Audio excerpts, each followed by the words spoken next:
Now, the term Dajjal, it comes from a Arabic verb dajjala, which basically means to cover something. And it's even used to refer to somebody who is a gilder or silver, a person who plates something with gold, gold plating or silver plating. The term Dajjal is used to refer to such a person. But the usage, the common usage that the Prophet ﷺ used, where he meant or he indicated somebody who was what we refer to as being a liar, this comes from another usage of the term dajjala, which means to smear a camel with tar. And the tar would be placed over the mangy areas of the camel. The camel had some kind of scabies or disease kind of things. They would rub tar on it, so when they're selling it, it wouldn't be obvious.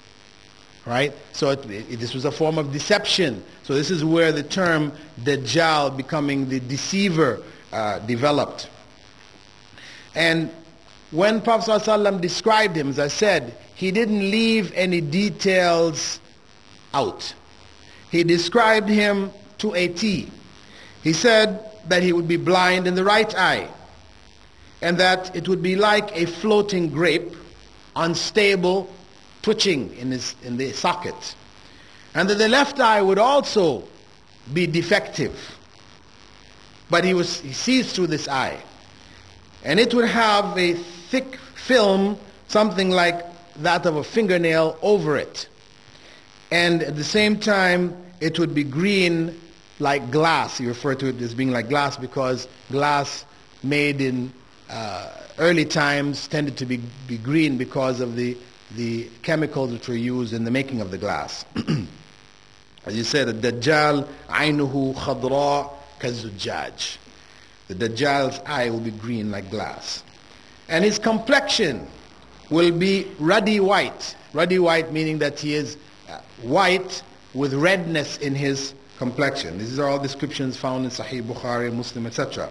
His forehead will be prominent and his neck will be wide. Right? His forehead prominent, meaning that it's protruding, it's large and it's protruding forward, and his neck would be wide. Something like Mike Tyson, he's got a neck that just seems to connect with his head, right? I'm not saying that Mike Tyson's Dajjal now, so please don't go and quote me on that. Huh? Anyway, the point is that he'll be very powerfully built. I mean, this is actually people who are heavily built. He will be described in that way, very powerful built. And his back, because of how many muscles, the muscle that he has, his back will tend to be curved, almost like a hunchback, right? Because of the bigness. You see people who do a lot of weightlifting and that when they start to walk around, they start to walk around like this, So he will be like that. And his feet will be wide set apart. He will walk, not normally people, their feet, turn inwards like this. Well, his will be walking wide set apart. And his hair, he'll have a lot of hair on his head. It will be in curls or locks. And they would be, as the Prophet ﷺ described, like small-headed snakes coiled together. And he will be sterile. He will not have any children. And according to the Prophet ﷺ, he most resembles Abdul Uzza ibn Qattan, or Qatan, ibn Qatan, from the Mustalaq tribe of Khuza'a, who died in pre-Islamic times. So he is described here as looking particularly like a person who was known, which means we rule out all the other interpretations where he is, the television. You have some people say, he's got one eye, it's like the television, it's just one big eye looking at you, so it's the television. Or some people say, well, no, it's Western civilization, because when it says that he is blind in one eye, that's his spiritual eye is blind, he's a materialist. So they say material civilization. A variety of other explanations of Dajjal. But the Prophet ﷺ's description clearly indicates to us that he is a human being. Furthermore, Prophet ﷺ said that there would be written between his two eyes on his forehead the term kafara, which would be visible to both the literate believers as well as illiterate believers.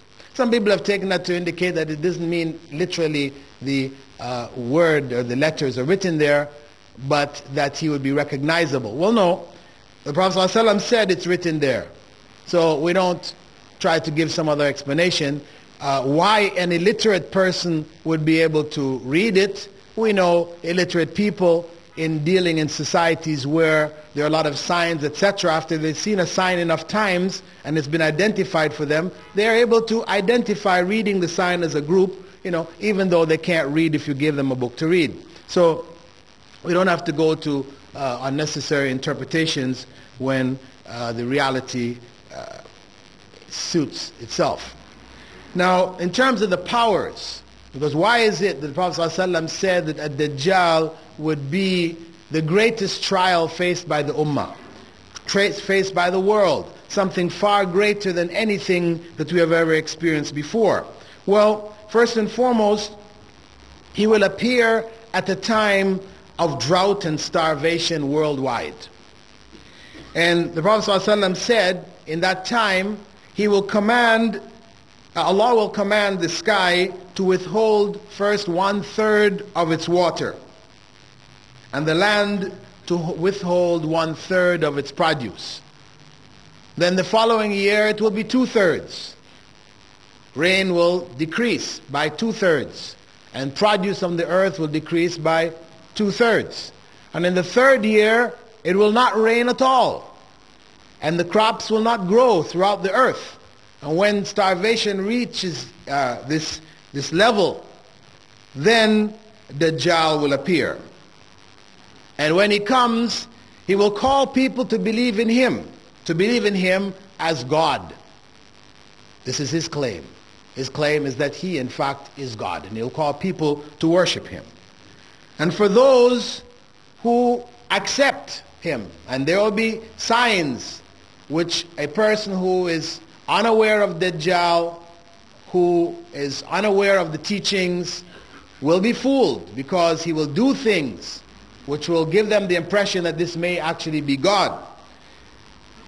He will, for those people who lean towards him, who accept what he's saying, he will command the sky to rain, and it will rain. And he will command the earth to bear fruit, and it will bear fruit. For those who refuse him, reject him, he will pass by their areas, and in the morning, whatever stocks of food, etc. that they had, they will find it destroyed. So their situation will go from bad to worse. And he will carry with him what appears like a mountain of bread and meat. And of course, it's a time of starvation. Again, this is what makes the trial that much greater. He will also have with him what appears to be a garden from paradise and flaming pits from hell, with rivers flowing from both of them. They will follow him. And the rivers will appear, the one from paradise, white and cool, whereas the one which appears to be flowing from hell, which seems to follow him, like liquid fire. And the treasures of the earth, wherever he goes, he passes in a region, whatever treasures are in the earth will come out and follow him like a swarm of bees. And he'll be able to move through the earth like wind-driven rain. He will rapidly go from one region of the earth to the other, from one city to the other. He'll go through all the cities, towns across the earth, with the exception of Mecca and Medina. And he will camp outside of Medina. And when he camps outside it, there will be 3 earthquakes. And following that, with Medina shaking, those hypocrites and disbelievers who will be in Medina will come out and join him. And among the trials that he will do is he will call on people in different areas. He will call on them and ask them, if I bring to life your parents, will you believe in me that I am your God and your Lord? And of course,